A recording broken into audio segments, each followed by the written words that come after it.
Well, look, you're live. All right.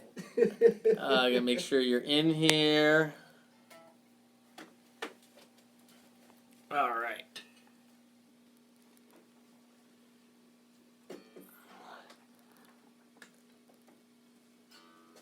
Okay, let's record.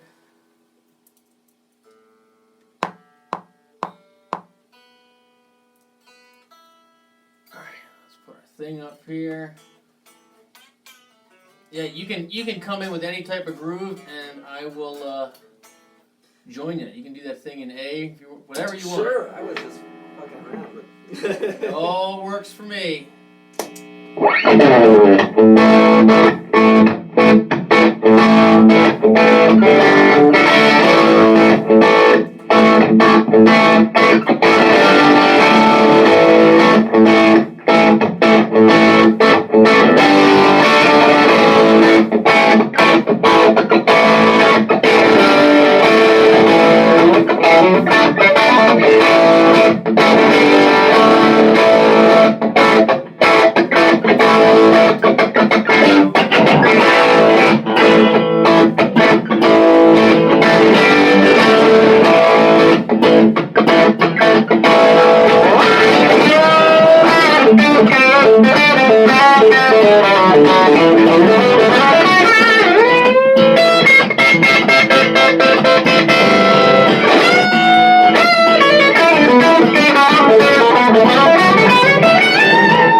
Yeah. I like playing with you, dude. That is great. Hey, one thing real quick, just when you're playing, try to point towards it so people can see your hands and your frets and stuff. Sorry. I know. That's cool. Like when we're talking, you can point towards me. So everybody wants to see that cool that stuff you're doing. That one lick you did there. What was that? Yeah. Something in there like some Junior Brown like stuff. a- What was that?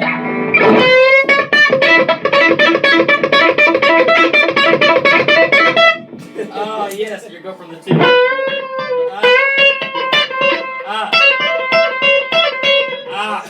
I'm gonna be working on that. Yeah, Anyway. that's a fun one, yeah. Ladies and gentlemen, how's it going? Happy Wednesday, another edition of this Guitar Gate Live session.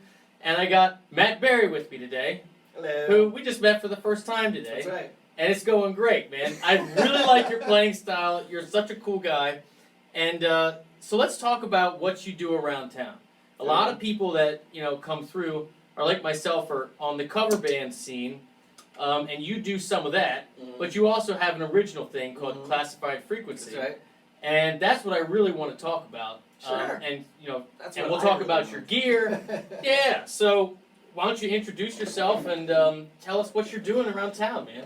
I just play everywhere, anywhere I can, basically. Yeah. Like I said, I have an original band called Classified Frequency. That's kind of my heart and soul for the past, as long as I can remember, when I was in college. And How long have you been doing it? Sadly, I've only ever released 2 EPs. Yeah. And we have a third on the way, which I sent you. Yeah. And but I came up with the name my sophomore year in college. Yeah. So that was probably more than 10 years ago. Yeah.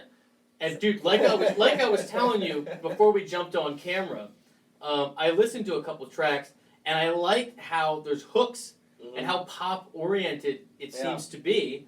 And I just love that because obviously, we all want to write hooks, but you just don't hear many all the time. And so I was pleasantly surprised. I was like, this dude's trying to stay in my ear all day. Yeah, I grew up loving that stuff. Yeah. I grew up being trained in jazz. Right. But all the music I listened to was like pop rock and Michael Jackson and Cheap Trick and bands like that.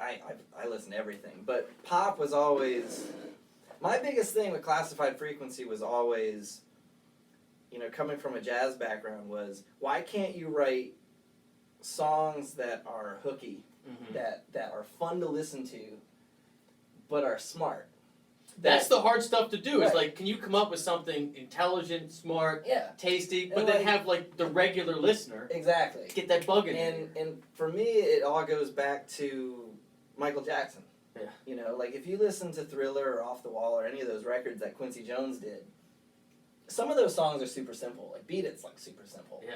But a lot of those songs are insanely complicated because Quincy was writing jazz charts for Frank Sinatra like 20 years before, So when I listen to that, I'm like, but that's the thing, nobody notices that. Yeah. But the musicians are like, what the hell is going on? I know, but the listener just hears it's got just that a great hook, song. man. Yeah. So that was kind of my thing. It was like, why can't you write great songs? And that's essentially how I play too. Like all that weird modal outside insanity that I do. I love it, and I want you to show some examples before you go. But for me, a lot of it came from that, which was when I got out of school, I was like playing all this jazz.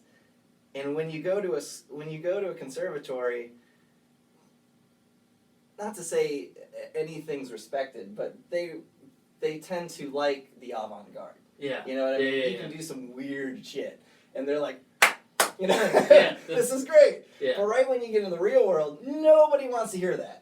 Yeah. If you're not playing inside, nailing the melody, getting your... Play Wagon Wheel! Yeah, right. So my thing was when I when I got out of school, it was kind of a culture shock because all of a sudden what I wanted to do artistically was not what these people wanted me to do. Right. And so I started listening to, Michael Brecker's a huge influence, and Randy Brecker, and James Carter, and Steve Lukather, and mainly still a lot of jazz guys.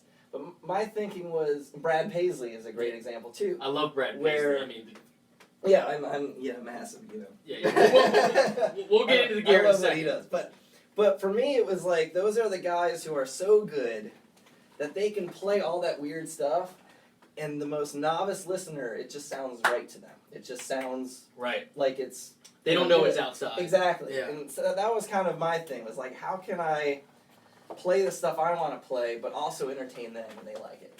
Yeah. You know, but yeah, that's kind of where I come from. That's Cool, man. yeah. Well, do you? I'm gonna put you on the spot here, but do you have a tune or a lick or something in that vein that you feel like showcasing? In like classified frequency. Yeah. Sure. I mean, I have like one of the songs that We'll put your links in here for people to go Okay. listen, but it'd be good to give people a little taste while yeah, they're but on. like my biggest thing is we have a song called "Have a Nice Day." Mm-hmm. That was released on our last EP. And, you know, it sounds to most people like a regular pop song. Right. But, like, you know, when you start...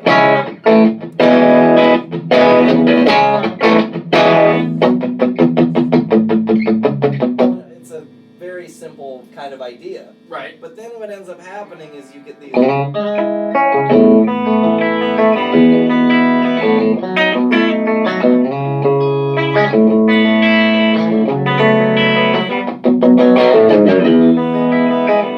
That's pretty simple, but it's thicker chords, Right. thicker jazz harmonies, and then the bridge is probably the weirdest thing. It kind of goes,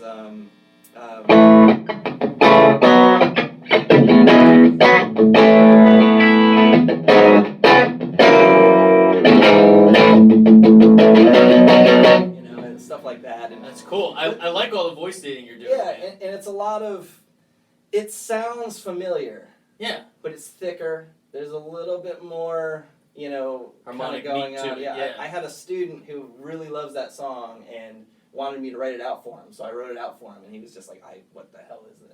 It's just like, I don't know any of these chords, you Yeah. know, and but that's kind of where I come from. It's kind of, you know, a lot of the stuff sounds familiar, but then it kind of takes a change. Like, there's a new song on the new EP called Black Eye, which has a Latin jazz guitar solo. And you love the Latin jazz stuff, I do right? love Like Latin jazz. you're in that. I was telling you before, like you got to get with Sean Yeah.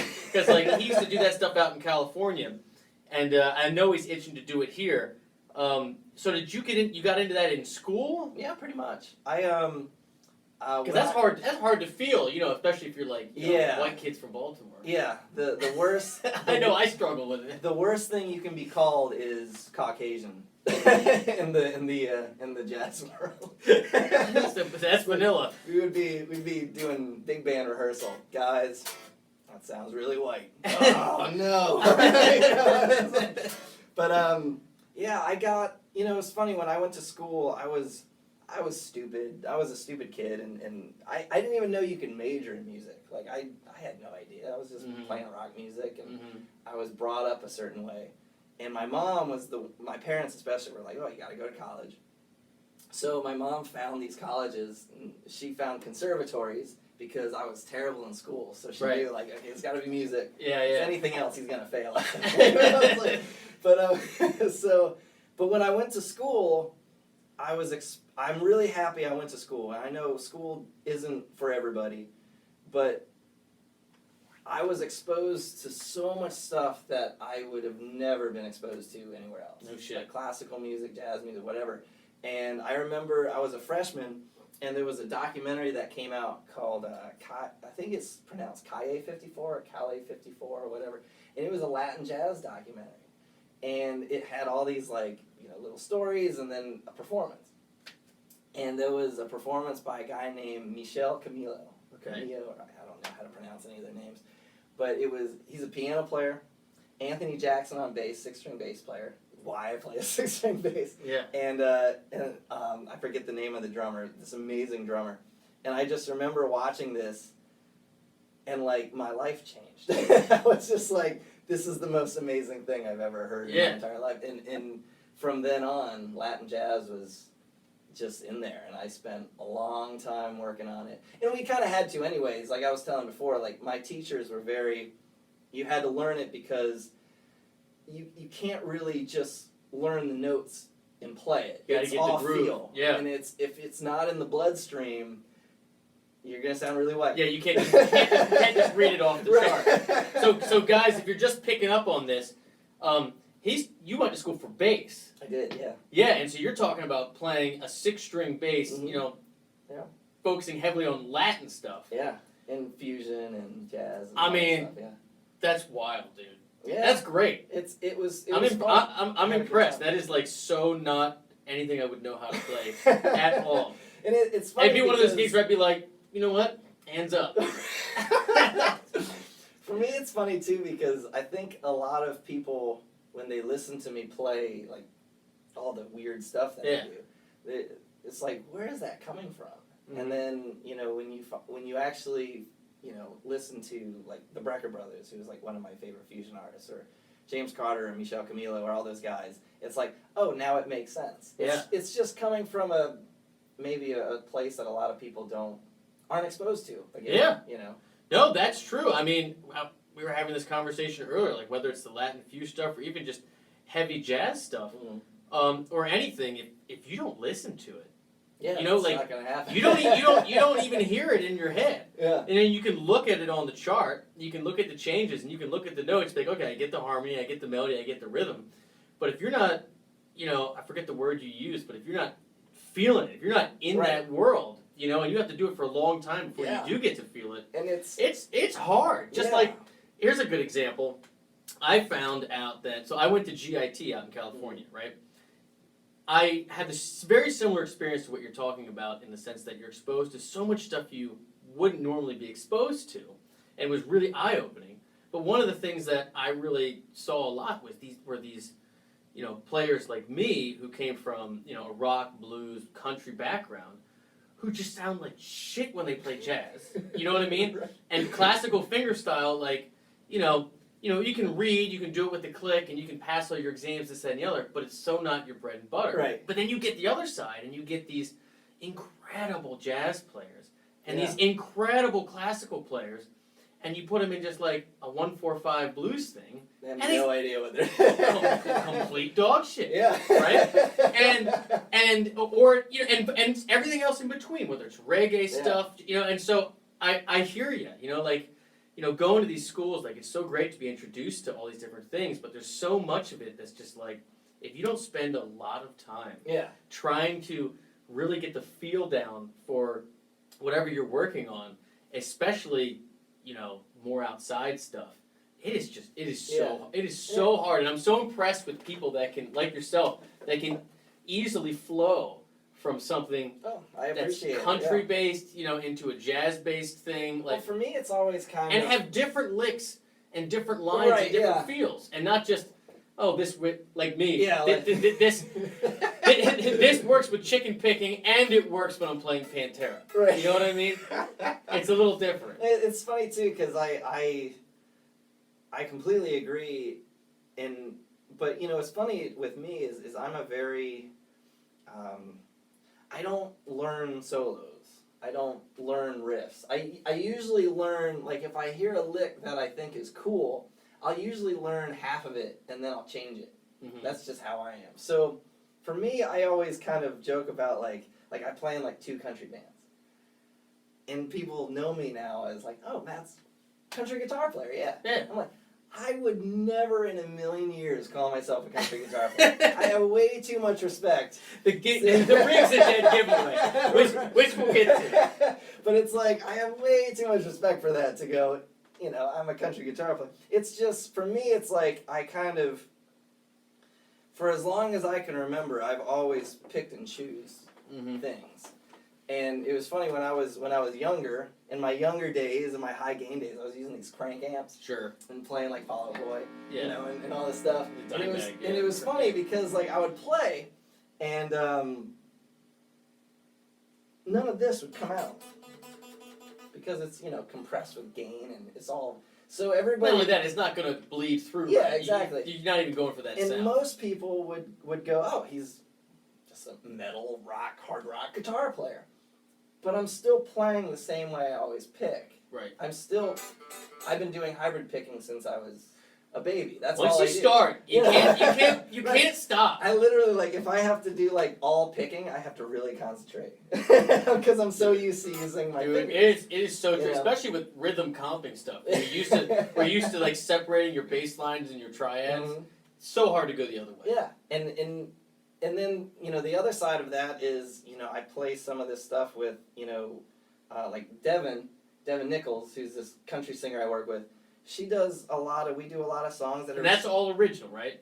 Yeah, we do some covers, but it's all her It's original, her songs, her yeah. thing, you know. Yeah, yeah. And, but what's funny is we do some songs that are, like, super picky. Yeah. And I'm terrible at that. I don't do that. So I'm like, you know, oh God, landslide. It's like I can't. Matt, why don't you use your thumb? No, I don't use my thumb. My hand stays the same way everywhere I am. I kind of feel you. I'm a little spoiled in my band that, you know, Maynard does most of the intros, so most of those super picky intros, Yeah. you know, he just does, and every now and again when he breaks a string or something, I have to do one, and I'm just like, yeah, that's not really what I'm good at. Good. You know, dude, that's so funny to hear So you say. put it like I don't play acoustic guitar. At all. I don't play it. So I love playing we acoustic, do, but it's all mountain man, like Right. old man drinking bluegrass stuff. Right.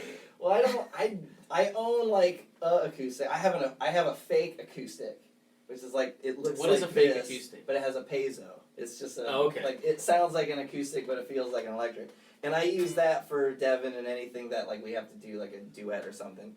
And it's just one of those things where it's like a Taylor T5 sort of. Sort of type. I use a Crafter, but same type of I idea. don't know how to fly. And but it's just one of those things where it's like, you know, where's your acoustic? I don't play acoustic. I don't know what I'm doing here. Well, I'll tell you what. Before we this is great, by the way. This is excellent. Why don't you play something else? Then we'll jump into our gear. We've been talking for about 10 minutes or so. Oh, okay. So you pick. Dealer's choice, man. It's your world. Oh man. Whatever you want.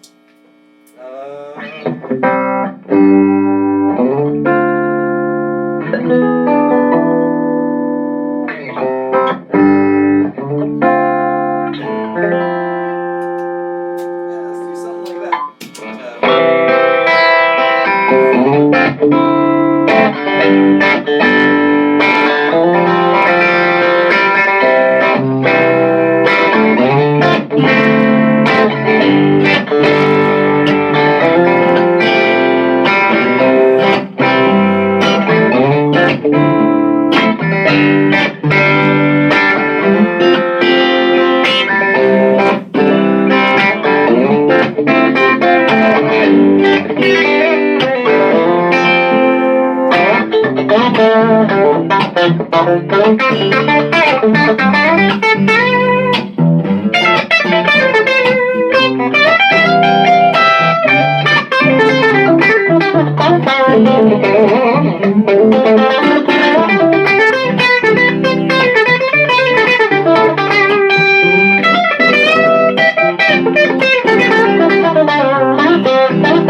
That got a little out there. Sorry.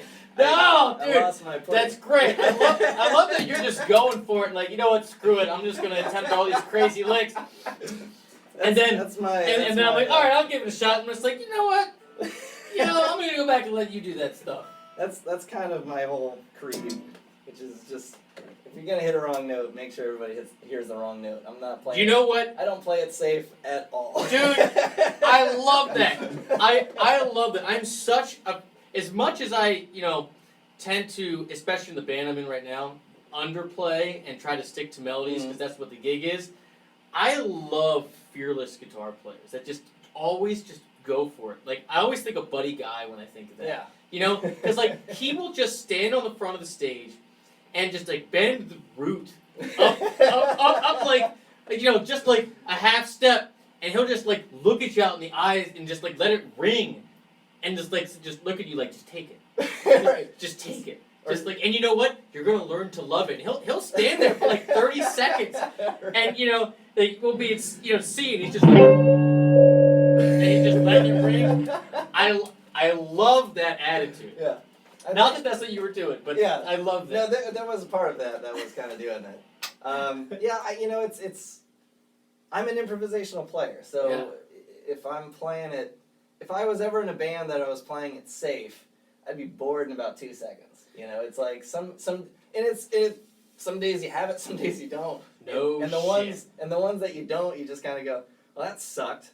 Well, let's try the next one. You know what? That's true though. But if you always, not that you don't try to sound good, but if you always go for it and take chances, the more you do that, if that becomes like your playing style, more often than not, you stop screwing it up and you start hitting stuff that's great because you're so used to not playing restricted. Yeah, exactly. And something I need to do more if it feels, if it feels right, like a good show will just happen.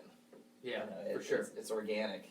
I like that. I don't play in bands that have tracks and shit like well, that. You can't, And like, I don't want to go off on a tangent here, but it's like, I get that, music is a product, and that, bar, club owners, whatever, want what they want because they know if they spend X on this, then this will bring this many people that buy this many drinks, and it makes sense to them.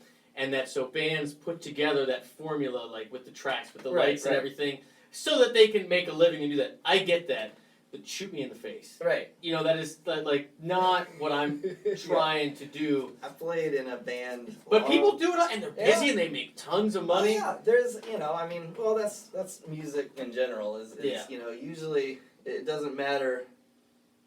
Talent almost has nothing to do with it anymore. It's all, Hey, if you've got said amount of friends who really like what you're doing, then you're gonna make a living at it, even if you're. I mean, that is true, but I will say it's hard to find friends that like what you're doing if you suck. That's true. That's true. Because I'm not even gonna start dissing on electronic music or anything like that. Oh no, not at all. Because it doesn't mean you have to play an instrument for you to make good stuff that people listen to. Right, exactly, and dance to. And it's all whatever you want to do. My biggest thing though is I grew up making it up. Yeah. That's what it is. So when me too, I can relate to you. I can tell by the way you play, man. So when somebody goes like, "Hey, you didn't do that guitar solo from the record," I'm like, "Who gives a shit?" Like, say, not only who cares, I haven't even heard it. Right. I didn't even listen to it twice. I listened to it 5 seconds. And I it's hear a, you. It's a 1.564. You are like It's a breath of every fresh other air. Fucking pop. Anyways. All right. So now let's get on. We could talk about this forever. Let's get on to the gear. So I want to start with the amp, the DR.Z Z-Rec. I used to have one of these. I sold it. I had the combo with the power brake in the back, or the Z brake, whatever they call it. Loved it to death.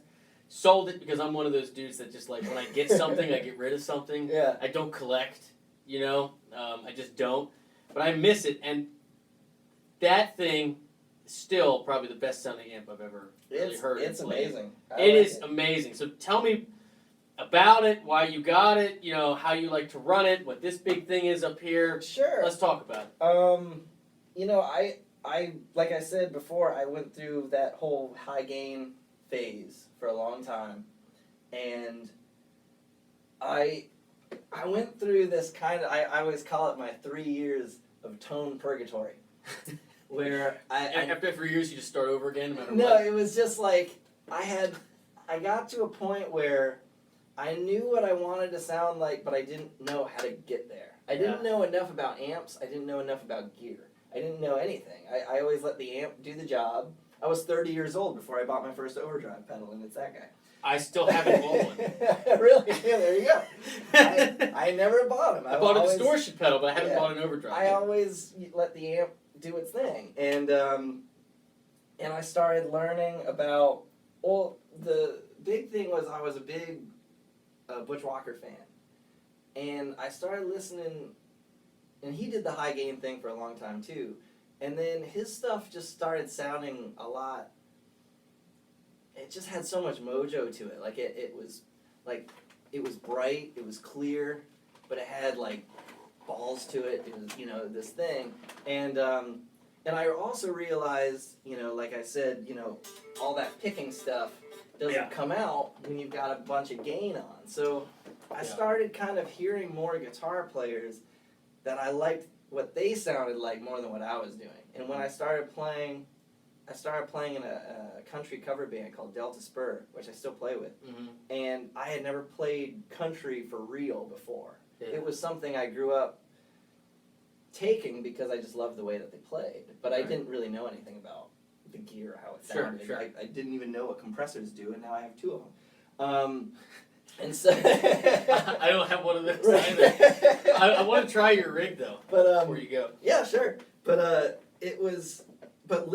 diving into country music, and then Butch was kind of on that same path, and so I started kind of learning about I really like the way Brad Paisley sounds.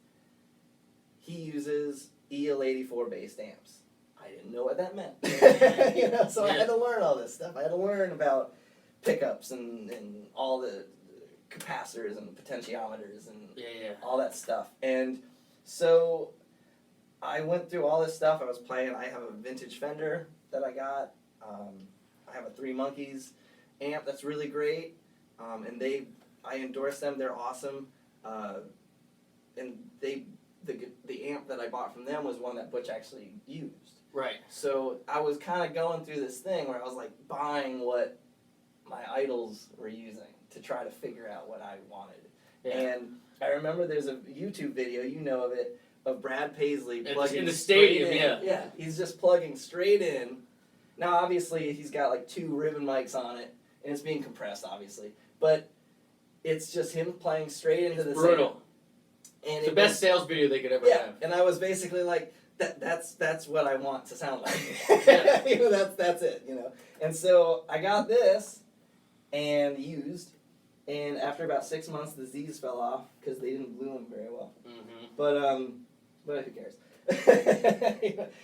But I started learning too about just how amps work. So like I said, I don't believe in master volume amps. I don't like them. I like to find a wattage that I like, set it, and forget it. Because even if you're pushing preamp tubes, an amp still has a sweet spot. Yeah. And if you start bringing it down, you're losing that sweet spot. Mm-hmm. So I got rid of all master volume stuff. I learned about voltage, which is this thing, So this is the Furman Power Factor Yeah. Pro. This thing doesn't keep it at 120, but you're at 120, so we're good. Yeah. But it filters it, and it kind of does its thing to make things work. It's much more noticeable, in my opinion, on bass amps. Okay. But I started hearing the fluctuations, and like, if I'm at 120, it sounds a little different than if I'm at 118. That's so wild. I've never messed with that at all. And and the other thing is if you're playing in a place that has high voltage, like I've played at places that are at 126, well, you're about to blow the amp. Yeah. That's why tubes die. Like the Purple Moose. In Right, exactly. I blew my DR.Z 2 times. 2 times at the Purple Moose in Ocean City. Yeah. That's why the Mesa goes there. Exactly. And like I was telling you before, I use these. I didn't bring one, sadly, but I know a guy, Pat Garrity, who owns AmpRx, and he makes these things called the brown boxes, which you can drop voltage. So let's make sure when this is over, go back and tag it in the comments. And so this guy runs at 120 perfectly fine. I've never messed with voltage to where I think it does whatever. But a lot of vintage amps, like I have a 68 Fender Bassman, it says on the back it wants to be at 117. So if you're running 120 or more, you're just destroying the amp. Yeah. And you're also, it doesn't sound the way that it It's was meant to sound like. And you can hear it. You can tell, when you start dropping. So you put that on, you drop it to 117, your amp is working the way that it wants, and you're not buying tubes every year because your tubes are actually being used in the way that it wants. That was the problem with my DR.Z because I gigged 2 or 3 times a week with it, and I did retube every year. Yeah. And DR.Z's are like $250 to retube an amp. I know! I'm aware. And so does this want to be run at 120? That's what it wants? I think so. I believe so. Yeah. Most modern amps are set to. They're built to be run at 120. Because that's what you normally find. I think find. it became standard at some point. The problem with vintage amps is there was no standard voltage. Yeah. And so like I have an old orange OR120 from I think it's from 71. I could be wrong about that. But what's funny is on the back, you can switch voltages. Because and I think and it's weird too because it'll say you can run it at 113.5. It's just there was no standard. Yeah. So what they did was they tested the amp with what was in their building or whatever they had, and they said this sounds good for this, but it might not sound good for 120 or sure. Like the orange I run at 110. I think it sounds the best right there. And on the 110, back, huh? yeah, and then I did that as just kind of a messing around. Yeah. And then I go to the back, and guess where the thing's on? 110. It's so it's true. It's real. It's not a figment of your imagination. Right, exactly. Yeah. Yeah. Pat taught me a lot about that. Like the first thing he did when I met him because the amp I had an issue with it, and I had to get it fixed. And they were they're in Raleigh, so they were like, well, we know this guy, he'll fix it. He's right next to you. So Pat came down and he fixed the amp and everything. And the first thing he did was he showed me a brown box, and he dropped the amp from 120 to I think 114, and it just cleared up. Yeah. It just all the low mids that I'm not a big fan of just went away. It just cleared right up. I was like, holy crap! It's this is fascinating. Yeah, it's voltage and power. It's one of my biggest things I always tell people is how you buy a case for your amp even though you don't want to buy the case because it's expensive and it's not a toy. Right. It's to protect it. You gotta spend the money on the power. How much are those? This thing's about $400. Yeah, that's no joke. I'm gonna get the next step. Do they make, smaller versions? I think so. I think Frankie actually has one. Frankie G. He didn't bring one here. He has a smaller At least one. not that I noticed. Yeah. But they make, the next step after this is actually only for a couple $100. It depends. The other thing you have to be careful with, not to badmouth Furman, but they overcharge the crap out of you because Do they? Yeah, because they think they're doing, I shouldn't say this, but because they're kind of say what you want. Because they're the only thing that musicians tend to see. Yeah. They think a lot. I think they play off of the gullibility of people who don't realize that there are a million other manufacturers that are doing the same thing. They're just doing it for computers. I didn't know that. So when you go buy a Furman, like this. So when you go buy rack-mounted computer stuff, they also want their power conditioned. Exactly, and Furman, like I got this for about $400, and it's great. I'm not bad mouthing Furman, but I can get a trip light rack mount thing that keeps it at a straight 120 volts for like about $250. You know, it's like the Guitar Center conundrum. They just overcharge everybody because they're like, well, this is the best cable ever. Actually, it's not. It's just copper. Right. I have, You're just in a guitar yeah, store. I have Radio Shack, you know, cables that have lasted longer than this shit I've gotten. So, you know, it's like it doesn't mean anything. You know, it's gold plated. Yeah, so is my engagement. No. It's like, nobody gives a shit. But it's made from the tears of rare unicorns on the island of Borneo. Why wouldn't you sell your car to get this? Right. But you know, that's just something to remember when you go into those stores. Oh, I am aware. Have you been to Ryan Fowler's shop? I haven't. I've heard of it though. You should go. So Ryan is actually my partner with GuitarGate Online for the retail stuff, and so he gives me a bunch of gear for demos. And if anybody's watching, if you any gear, you get 10% off and free shipping on not just new but used gear that's too. good. That's Yeah, good. and like no one does that. And so anyway, he specializes in a bunch of really boutique stuff, especially pedals, and he doesn't do any of the GC bullshit like we just spoke of. Oh yeah, I mean it's amazing. He's a legit dealer. He's a good guy. And that's good because I mean you probably go on Reverb.com. Yeah. Right. We all do. Right. It's the greatest thing in the world. I've Right. gotten everything on Reverb. That's where I got. Did you get this on Reverb? I did. I got mine on Reverb. And the other thing is I never buy anything new really anymore because Never. There's no reason to. But then but every once in a while, the great thing about Reverb is that, you know, like I've got this, you know, Paisley drive that I love. Well, actually, let's go ahead and jump into your board, but finish what you're saying. But I've got that. That was like I think they sell for like $260 or something like that. It's expensive for an overdrive pedal. That's a pretty damn, you know. Especially, and I want to hear your opinion on this, especially when you're running through a legit point-to-point Class A amp. You know what I mean? Like, 'cause I mean, these guys know that you know watch my stuff all the time or that I've seen, but like I'm not clearly a pedal guy. You know, I rely very much on an amp sound, and when I had this amp, you know, everything I put in front of it, even the reverb, which I was telling you about, the Wampler reverb, I didn't like it. Really? Like it just like the amp to me, and a lot of these boutique ones that I've found have not been good pedal platforms. Really? What's funny to me is that I think this is a better platform than most. But then again, we also, you know, everybody runs their amps differently. Right. Exactly, you know what I mean? Yeah. Or like when you came in, like, and I will, for you guys out there, I'm going to take a picture of this and his pedal board and put it up on Instagram so you guys can see and take a picture. But when I used to run it, and again, I had a power break, you know, like in the back. But I used to run it, you know, past 12 o'clock, almost to 1 o'clock on the volume, on the master, because I never had an overdrive or, you know, a compression or any pedal. And that was just using the volume. And that was because that was the only thing that would have the nuts when I needed them. Right. You know? And I do that sometimes with like classified. Right, I'm sure you do. Yeah, if I have to do a show where it's like, you know, there's no room on stage and we're playing for like 15 minutes.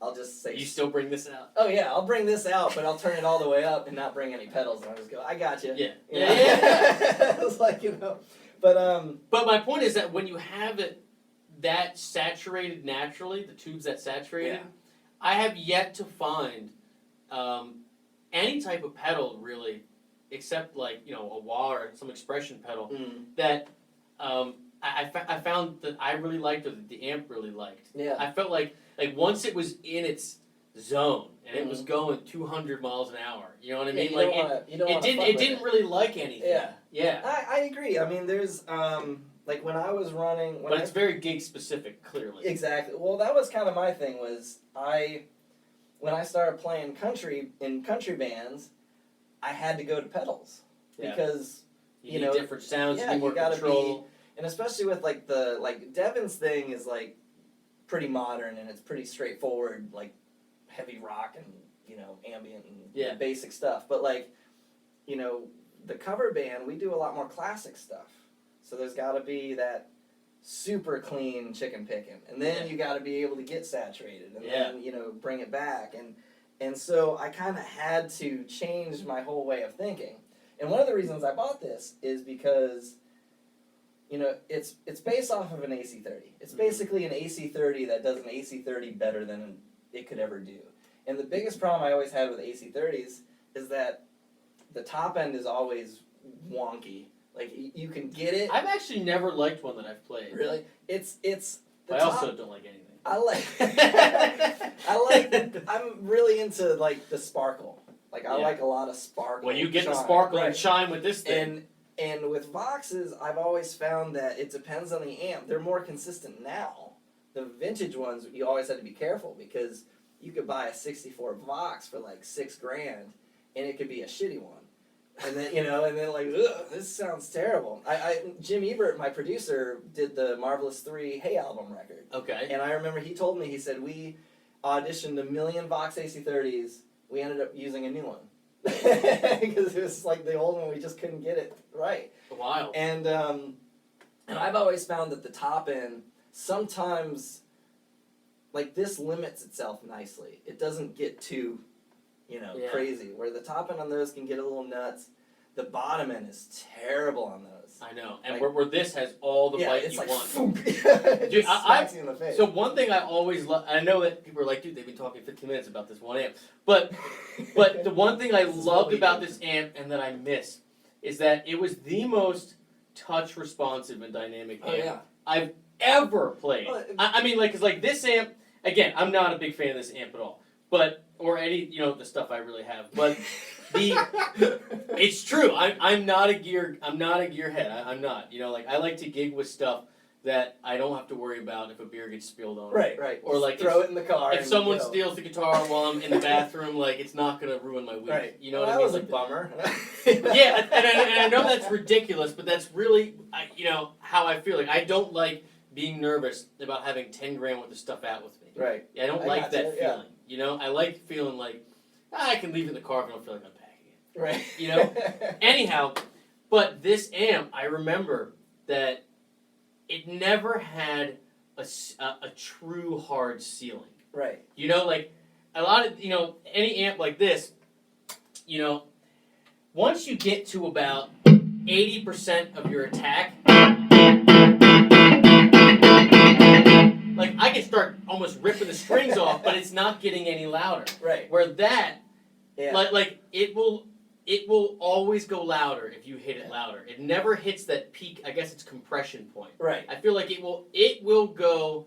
Oh yeah. No matter what this set on, it will go like whisper quiet. Yeah. Or like razor blade to the point where you can hear the string about to break just with your hands. Yeah, and the first jam we did. Yeah. I never touched the volume knob. Right.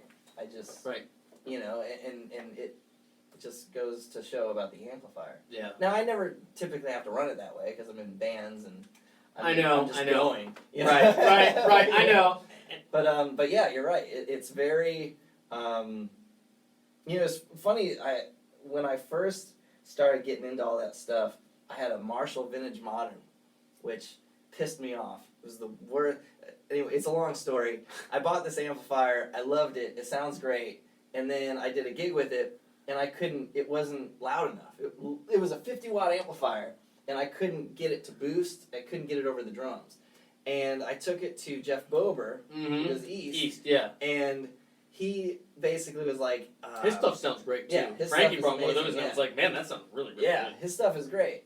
And, but he took this amp, and he goes... I really hate to tell you this, but they lied to you. This is not a 50-watt amp. It's barely pushing 30 watts, and it's not a good 30 watts. This thing was made in China. It's not like this 30 watts. Yeah, like this thing's loud as it's louder balls. than any 100-watt stack you're going to bring through. I have a 87 Silver Jubilee, and that thing's all the way up, and this thing's so louder. I'm like, holy crap. Dude, I know. Dude, I know. Like, we play, I used to play gigs with a combo outside, like Ravenswalk, like open air. Just thousands of people. still have the power brick on. I've got, out of the shot, I have my baffle, which I have a wall that I literally put over it so I don't kill anybody. And it's all right. No one's at the house. Yeah, you can crush the camera. That was a fun text message conversation. So, what's your noise limit? Yeah, there is no noise limit. the kids are not here. They're at school.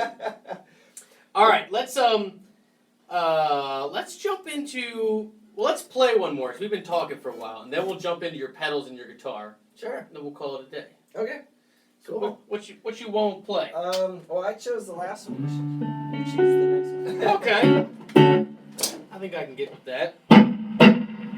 Let's do a little. How about a little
Weird. I don't know what the hell I'm doing. I don't know. I'm feeding off of you. I'm just playing weird stuff.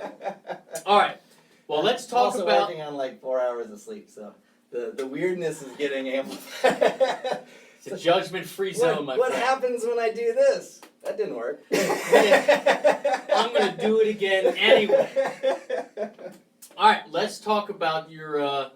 Let's do your guitar first. Sure. This is my first Telecaster I ever bought. I love that whole color scheme. I don't even know what you call it. Yeah, I call it the bowling ball. Yes. Yes. That is what to call it. It's apparently they did like a special run, and they literally took paint in a barrel, swirled it around, and then dipped the body. So whatever it dried as was the thing. You get what you get. Yeah, and these are like, what's funny is I get two people. I get the people who think it's a custom guitar, and then I get the other people who actually know that it's the cheapest guitar you can buy. Is it a Mexican-made one? Yes, it's Mexican. I got it for $200 I love it. at Victor Litz I love Music it. Center, where I used to work actually. At where? Victor Litz Music Center Gotcha. in Gaithersburg. And the first thing I do, I like this neck. It's a Fender Modern C. And so I have this neck on every one of my, this is the first thing that I get. Gotcha. If the neck is there, I'm good. If the neck's different, I won't buy it. I'm just very specific. And the first thing I do is I just take out everything. I put Just all gut new, it? Yeah. And so what specifically do you do? This is a Lindy Fralin Blues Special. I also use Peter Florence a lot. Uh-huh. This is an APC, which is awesome, except he's not making pickups apparently anymore, so I can't get those anymore. But it's really nice. It's like a almost like a P90-ish kind of.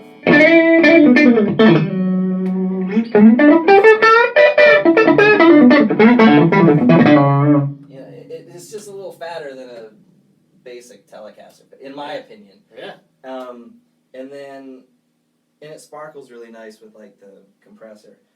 And I switched those out. I put a lot of Telecasters, they put 250K potentiometers in there. I don't use those, I use 500K, which are a lot brighter. Really? You Yeah. hear the difference, huh? Oh yeah, when I had 250K, to get the brightness I wanted, I had to turn the cut and the treble all the way up. It was terrible. And so then I learned that, lo and behold, you can change the sound of the guitar by the potentiometer. I had no idea. Yeah. So I use 500K pots, and then I use, this has the treble bleed circuit, which for anybody at home, a lot of guitars don't have treble bleed circuits, so when you turn it down, you don't lose any top end.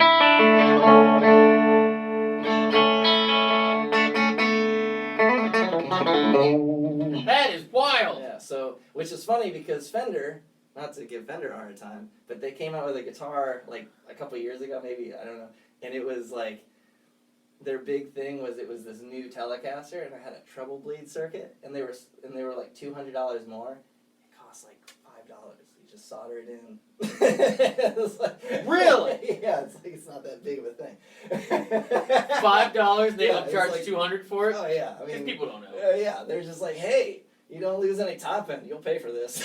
That's pretty slick. So- Man, I'm learning all kinds of stuff today. Yeah, so that was the other, like, the tone purgatory, was learning about all this stuff that I just never thought about. And then, so I got the treble bleed circuit, and there's different modifications of treble bleed circuits. There's like the Duncan mod, which they put a resistor in. I won't get into that because it's nerdy, I'm already single. Anyways, and then this one, I think the tone capacitor is I think it's a .22, but I think it's like a ceramic pot. And basically the tone cap has different values as well. So you can get like .22, you can get .47. Oh my god. And it changes how the top end rolls off and how it feels when you roll it off. You know, and that's really what all those things do. And then there's different materials. So this one's cheap. This one has a ceramic thing that is pretty standard, and people swear by them. It's all just, you know, whatever you like. But some of my newer like guitars, I put these Emerson oil and paper pots, which are like these big things, and they're really cool. They all have a different sound, and they all have a different feel of how they. Now, I don't spend a lot of time doing that in the bands that I do, but it's fun to play around with and kind of know what you're doing. Yeah. Well, while we're talking guitar, let's talk about this big thing on the wall behind you. Oh, yeah. So, with classified, we were talking about classified frequency, and actually, I don't have to unplug it. But what's funny is we haven't done a show in so long that I haven't really gotten to bring these out. But with classified, this is such a cool guitar, man. I use this guitar, which is a 1989 Gibson, not Gretsch, Chet Atkins. And apparently a lot of people awesome. A lot of people don't realize he played Gibson. Like a lot of people are like, you mean Gretsch, right? Yeah. For a short time, I think the story was that like, you know, Gretsch was bought out or something and he didn't like the owners. And so he left. Just simple as that. Yeah. And you know, he was friends with Les Paul. Right. So he was like, you know. Hey, I'm Chet Atkins. I'd like to play one of your And what's guitars. funny about this guitar is that it has a center block, which is a piece of wood that goes all the way to not all the way to actually this one goes all the way to the back. And it cuts down on feedback and things like that. So, but Chet apparently wanted center blocks in his guitars for years, and Gretsch would never do it. Really? And then he went to Gibson, and they were like, yeah, whatever you want, you're Chet Atkins. And, you know, so they built him this. And this one's 1989. They changed some stuff. The red markers turned to like the Gretsch half moons later on. And the switch went to here. So my biggest thing was to find an original one where the switch is down here and you have the 80s, the super 80s blocks. That's great. And to be honest, it's, you know, they're not super expensive. Just because something... Are they just hard to find? Yeah, I mean, it's like, you know, it's like American Pickers, right? It's like, just because something's rare doesn't mean it's worth anything, right? You know, it's like, it's like so... I have lots of rare stuff. Yeah. So, but this guy, I was playing at Epiphone Sheridan, and I put Duesenberg pickups in it, and I just love the way it sounded for CF. And I have a specific pedal that I kind of use for them. And I have to have two of everything just to make sure, you know, that I have, if something breaks, I've got something that's comfortable. Yeah, you gotta have redundancy. So I started looking around, and I'm a huge Cure fan, and this is the guitar Robert Smith used in the Disintegration and Wish era and stuff like that. Yeah. And the more I found out about it, the more I fell in love with it, because it's super thin, but it's massive. Like, it's huge. It's like huge. The biggest thing in the world. And it's great for me, because I'm introverted, so I get to hide behind it. And and so I put the but nothing's changed except for the back pickup. I put my Duesenberg pickup in there, and I put a Wilkinson roller bridge in because the original bridges were just terrible. And guys, again, by the way, I'm gonna take pictures of all this and put it up on Instagram and Facebook for you. Yeah, and this thing's weird. It's the old school style, so the bridge floats. Yeah. So you have to like measure it and make sure it's right, because when you take the strings off, it just comes off. It just floats. It doesn't. It's not hooked in at all. And ebony fretboard. I mean, it's like probably the nicest guitar I've ever owned. Yeah. And I bought it in China.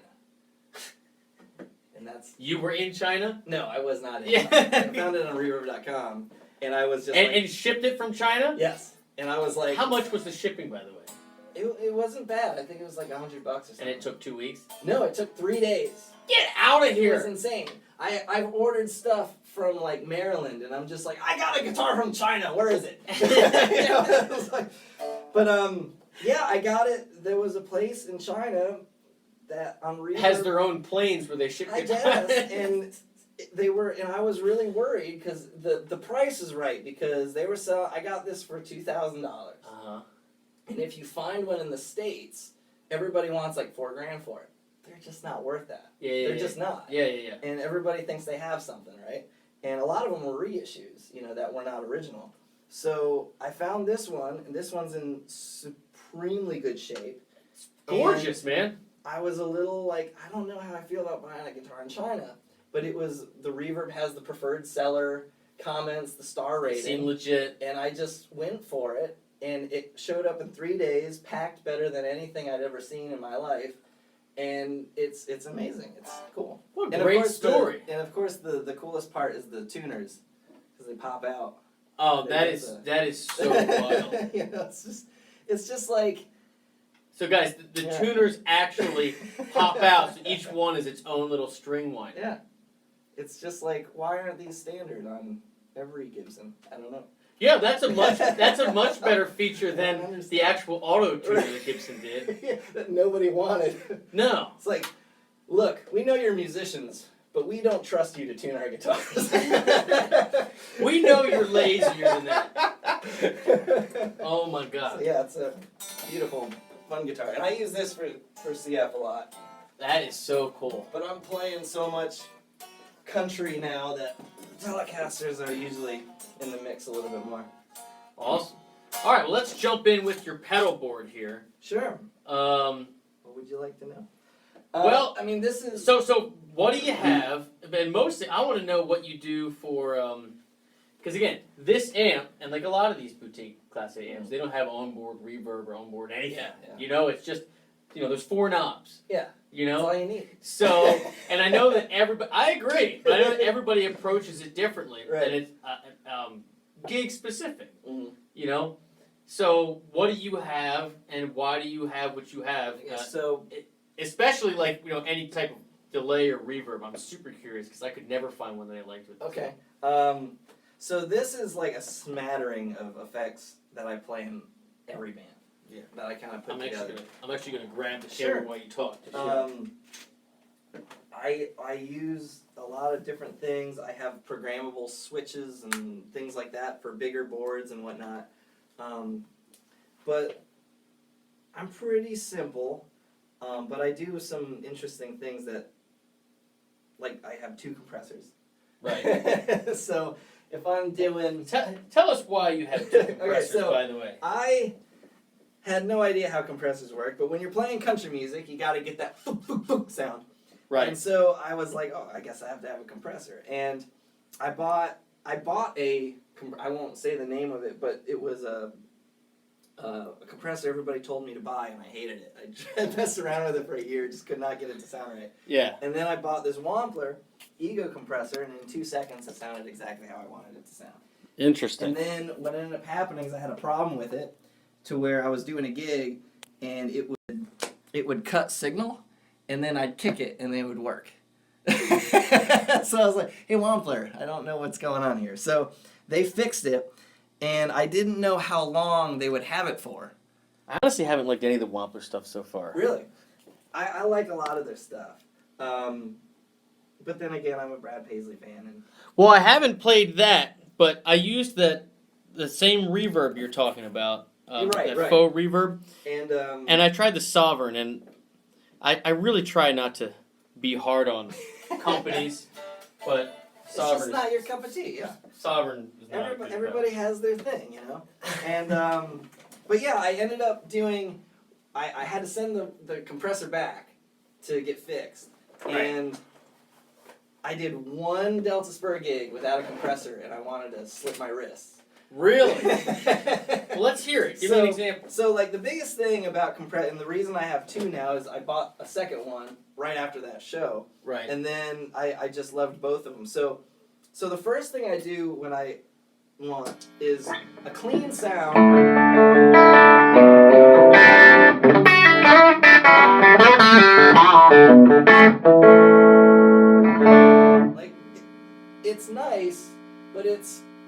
be stale live. Like it just doesn't have the thing. So the Keeley is really bright, and it just gives it that lift, you know.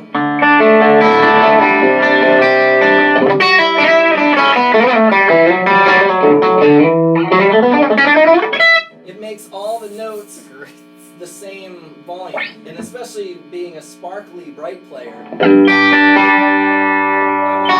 where if I turn it up, it gets rid of all. You hear the bottom notes more than the top notes, or the mid-range more than, you know. And so that's really what the compressor does. It makes everything the same volume. To a degree, yeah. And so that one's being run to kind of give it that lift, and to kind of just, like, you shouldn't really know it's on. Like you don't feel like you lose some dynamic range? Not in how I'm playing, no. Okay, fair enough. And also the Keeley, that guy is just, like, it can be on and you'll never notice it's on. Like, it can be really a subtle thing. But you can, like, I can tell because I can hear those top notes coming out where I want them to come out, you know. And I like the top notes better than anything, you know. I've got, you know, a EL84 amp and stainless steel picks, so you use a stainless steel pick? Yeah. So you get that sound. I love that. And you can never fuck up a pick scrape. Anyways. But the Keeley, but it just gives it that lift. So when I'm doing, I don't do a clean sound without a compressor. I just don't, because I think everything is compressed anyways the way we hear them. So if you're hearing like if you're hearing something on YouTube, it's being compressed because it's on the computer. Right. If you record a clean sound for a record, by the time you hear it. Right. By the time you hear it through mixing and mastering, guess what? It's being compressed. So for me, it's like to keep it like uniform, punchy, uniform, and it cuts through. I just have to have it. I like that, what it does to it. And then this guy, so I keep that kind of at a very low compression just to kind of keep it. And then now I got this guy. The Wampler is like the Wampler Ego. Yeah, I use that as a squeeze. So it's like, so I do a lot of like harmonics where I'll go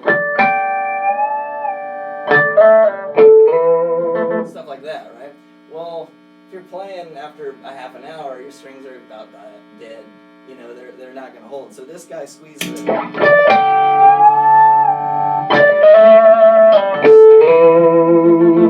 really hear it. And it's also great for the super chicken picking. You know,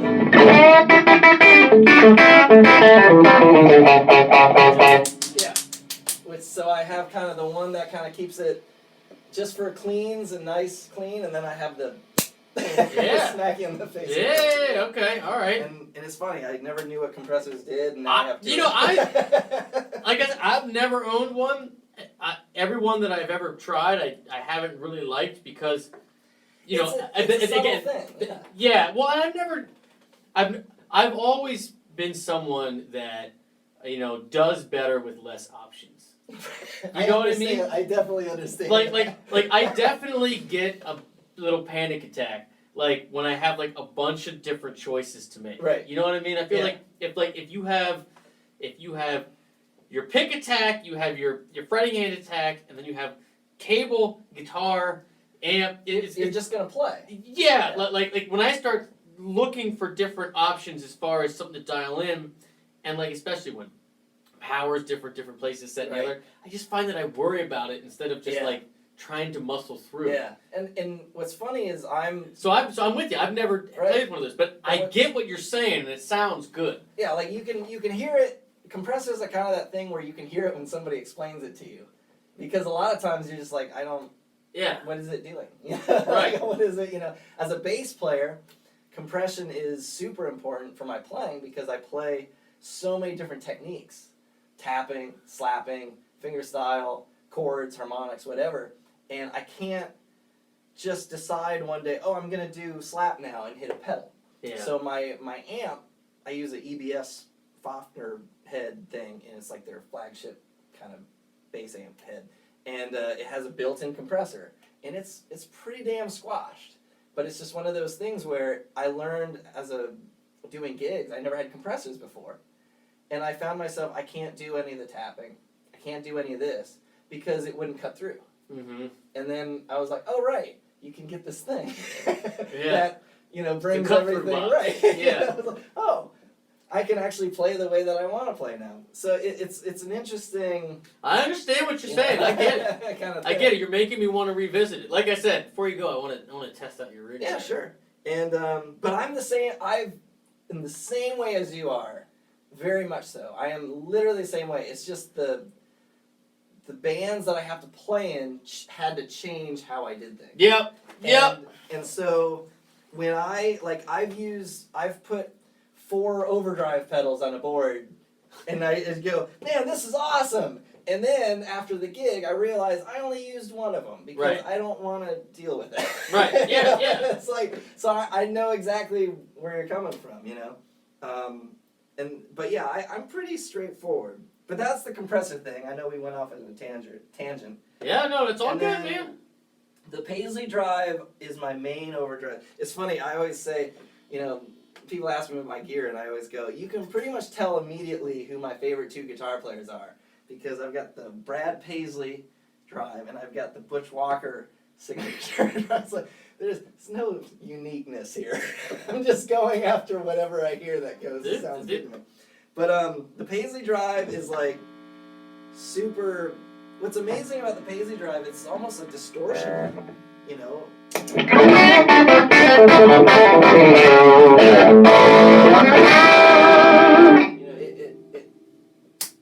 You know, I have this is a tube screamer I use. It's a Gojira Effects Nice. Mr. Sparkle. Awesome. And I bought it mainly because it was cheap and it had Homer Simpson on it.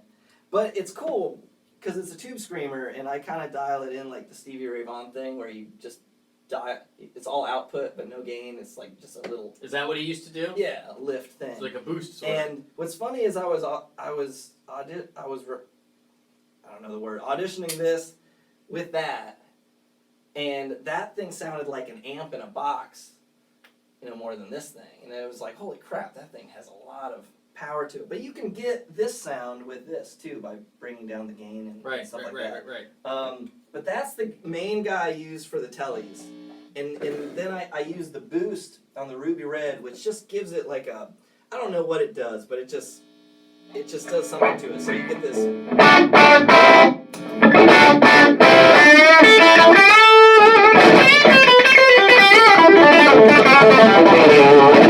It just does some EQ thing that just makes it go, yes! Dude, your stuff sounds great. Thank you. Oh, But what's funny is the Ruby Red, I only use the boost. And it's coming off, I gotta fix that. I only use the boost, and not the overdrive, because with the tellies I found it's just a little too aggressive, like for country. It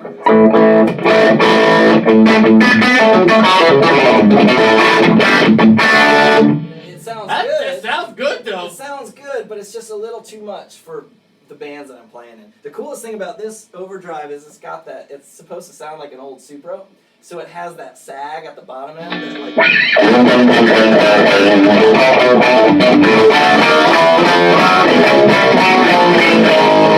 Doesn't sag that much. Yeah, it can though. I can get it to a little bit more, but it actually, I use it more for this, for the big bodies. Mm-hmm. But it's just a little too much for that. So I use the boost with that, and then with classified frequency, the Paisley Drive sounds like dog shit with the semi-hollows. I don't know why. So I only use the Ruby Red for the semi-hollows. It's crazy how that goes. Kind of a weird thing. And then, but yeah, that thing, what's funny is that was the drive like at 2 o'clock, and you can get more drive if you want. So like, this is pretty much, this is all at 12 o'clock.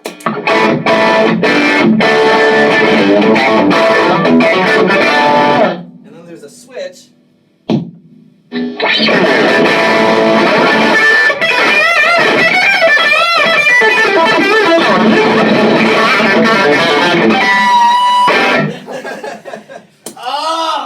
But it's an awesome pedal. It's just No shit. for country. It's a little calm it down. You know, it's Too like, much fire. hey Matt, we're gonna do Slayer. All right, let's do this. You know, I'm ready. You know? So those are my two main overdrives, and then I have to have a chorus pedal because I'm an '80s geek and I love power ballads. Put the compressor on.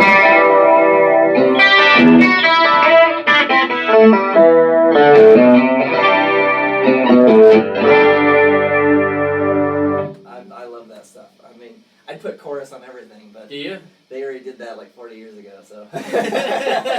It's not dead yet.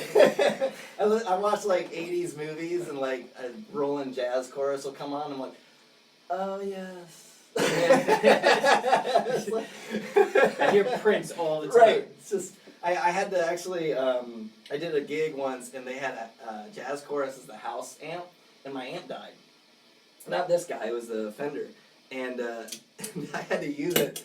And I just remember like turning, after every song, I turned the chorus on and play like every 80s riff I could think. I was like, this is making me so happy. So, but this is my desert island because the chorus, I love chorus. That's the small clone. Is a small clone. I have 5 of these because they made them smaller and I just don't trust that they sound the same. They probably do and I'm just like turning into size like must Howard matter. Hughes or something. Yeah. I don't know. But like I'm so afraid they're gonna change Start it. washing your hands 20 Yeah. times a day. So I'm so afraid they're gonna change it that every time I find one of these for like under $50, I just buy it. I have like 5 of them now. And but this is the chorus Kurt Cobain used. That's the chorus, you know. And it's just it sounds great. I've never heard a chorus that just It does sound great. good. And then I have the Caroline Kilobyte. I use a lot of different delays, but I don't use them very often. I just like the sound of them for specific You things. do a little slap back for the Yeah. country stuff? Yeah! So this guy, it's a lo-fi delay. So it's meant to do all this weird, you know, saturated shit. I like the slapback. Yeah. You know, it's just, Oh, yeah. it's warm, but it has like clarity to it.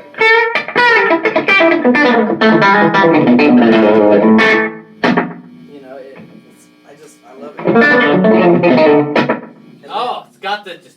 yeah, it's just there's a warm. Talking about Wampler, I had a Wampler analog delay, which was great, but it was just like there's just a thickness that this guy gets that the other one didn't, but it had the clarity of the other one at the same time. And it's and it's got some. I mean, it's got this second knob that you can like hold it and it'll just make. I don't know if it'll do it on a slap.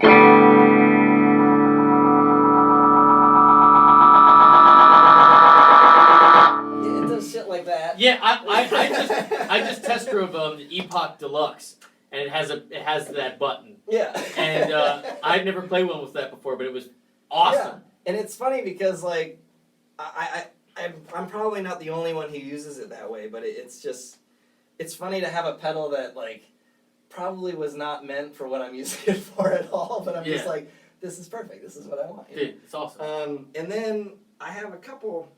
I have the Wampler. This is what I use mainly for basic stuff. Reverb. Yep, I got that one. Basic reverb. But this I brought out because I use it. I bought it for. What is that? What's his name? It's the Matthews Effects Astronomer. Okay. And this thing is fun. I bought this thing for Devin Nichols, and I didn't charge her for it. Anyway, I'm just. But she has all these songs that have all these ambience to it, and we're basically a power trio, and she's just singing. And so. Gotta fill up some space. Yeah, and so what this does is, so it's got 2 patches, and the first one is just like, I have it as kind of a hall patch.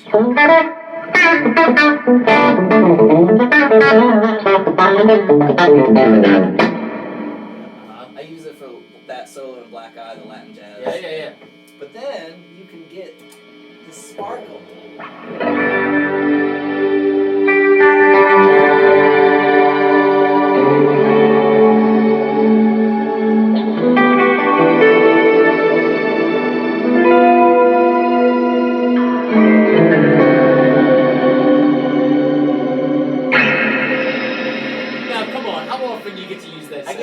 that on 3 of her songs. 3? 3 songs.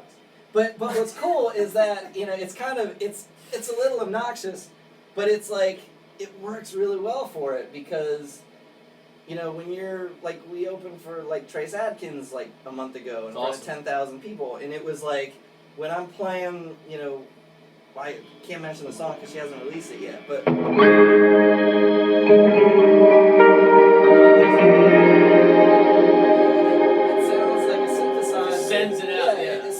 synthesizer's following you without losing, first of all, the clarity of the notes. Yeah. You know, and it's still. And the other thing I use it for a lot, and that's pretty heavy. I mean, I got the mix way up and everything like that. But a lot of the other thing I really like to do is chord solos with it.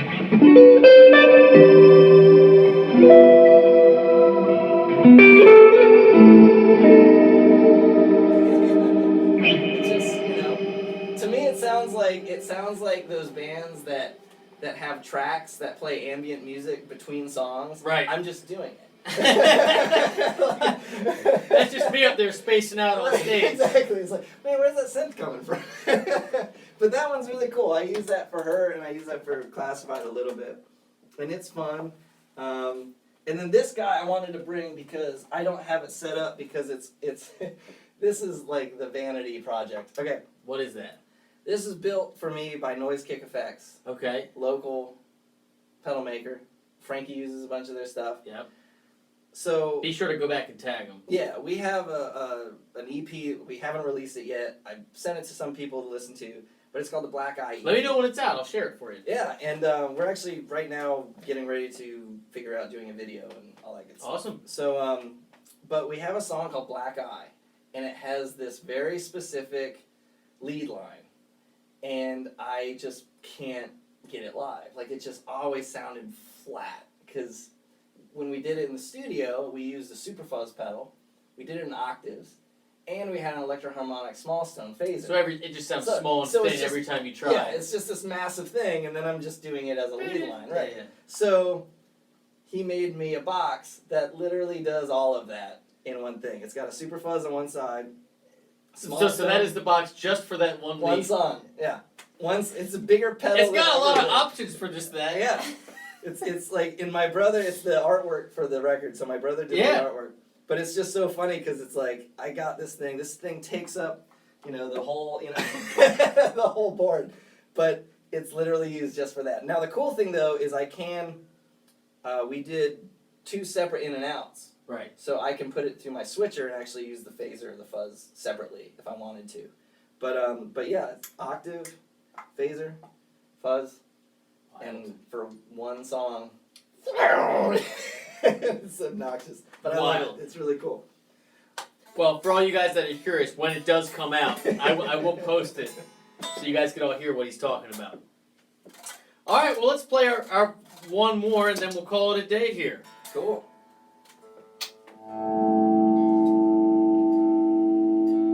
Why don't you pick? How about something slow? Change it up. Something slow. You can get all chorusy if you want. Whatever you Ooh, want. I love chorus. Oh, we were just here. All right.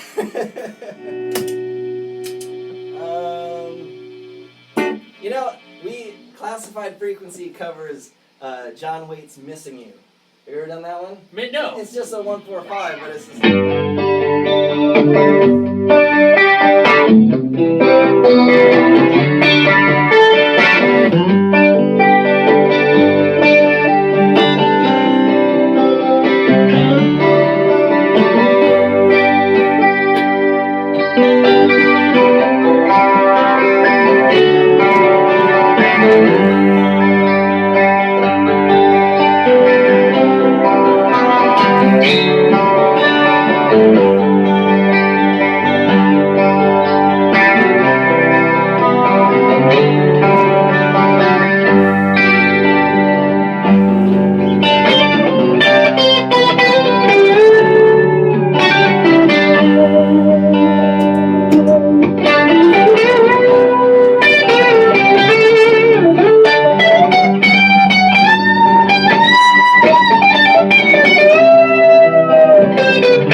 Awesome. Well, dude, thank you so much for coming over today. Yeah, sure. I really enjoyed this. You have got a lot of cool stuff, man, and you sound great. Thank you. And for all you guys, again, this is Matthew Berry. Yep. Classified Frequency. We're gonna tag all your stuff. Anything else you want to promote? Anything else you want to mention? Any website? Anything at all? You can find everything classifiedfrequency.com. Yeah. And then, yeah, and then I play with Devin Nichols, devinnichols.com, I think. And then Gotcha. the cover bands are Honey Extractor and Delta Spur. You got a Those lot. are You got a lot going two- on, brother. The two main income. Yeah, I hear you. Well, dude, you sound great. This was a real pleasure, man. Thank you. And That was yeah, fun. let me know when the EP drops. We will. And See what happens. yeah, and guys, for all Guitar Gate members, I'll see you tonight at 10 p.m. live on the site. And I'll see you next Wednesday. I think we got Brad McLean coming in next Wednesday. Oh, cool. So Yeah. that'll be good. And awesome. Well, thank you. I Thank really enjoyed It's this. fun. Fantastic, man. And then I'm going to try your rig out. Go for it. Actually, let me do it now while it's live. Let me just see what it sounds like. You want to use... Well, I'll try it with this. Why not? Yeah. Let's see what happens. Maybe we'll get something fun. God, the DR.Z. Yeah, let me Right. jump in here. You have the tuner on here? Yep.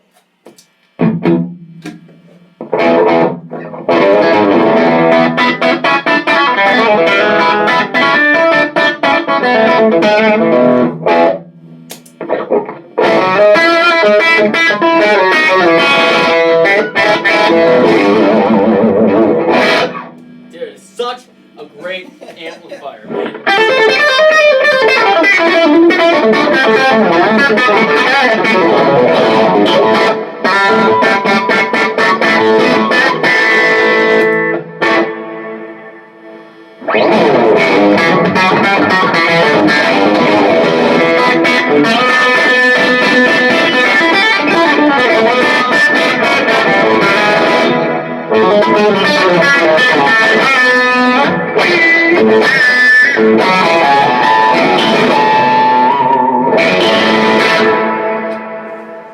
Such a great amplifier. I know. It's fun. It does all of it. You ever want to sell it, I'll buy it.